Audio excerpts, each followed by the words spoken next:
feedback deyilən bir şey var da, yəni adi bir şey. Harasa aparıcı senior belə gedəndə hansısa bir feedback alırsınız da.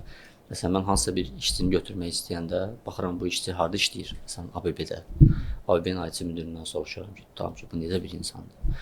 Yəni bu feedback çox önəmli bir şeydir də. İnsan istəmir ki, kimsə başa düşdüm, CV-yə baxıram, görürəm ki, bu adam superdir, bunları bilir, bunları bilir, bunları bilir. Amma sonra ola bilər ki, elə Amma xarakter nol. Bəli. O xarakteri bilmək olmur. İntervyuda da bilə bilməzsiniz.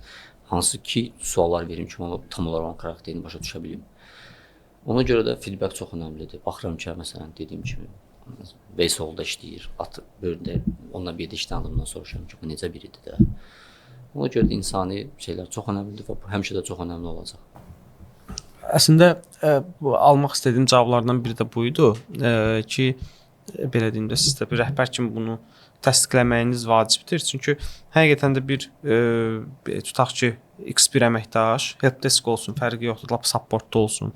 Bir irəli getməkdən ötürü mütləq şəkildə bu texniki biliklərdən savayı siz demiş, yəni insani münasibətlər, tanışlıq və s. Təbii ki, o demək deyil ki, gedib belə uyğunsuz tanışlıqlar qursun, amma hər bir halda strateji tanışlıqlar çox vacibdir. Çünki adam X1 pilləyə getmək istəyirsə, siz demiş müəyyən bir seniorlar tanımalıdır, middle'lar tanımalıdır.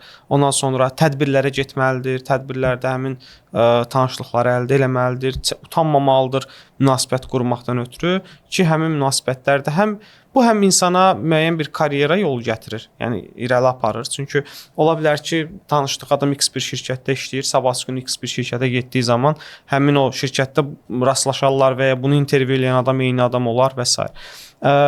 Həm də ki, belə deyim də, onun digər formada karyerasına çox müsbət təsir eləyir və yenə daha irəli gedə bilir. Və düşünürəm ki, bu rəhbər məsələsində ən əsas açar nöqtə budur.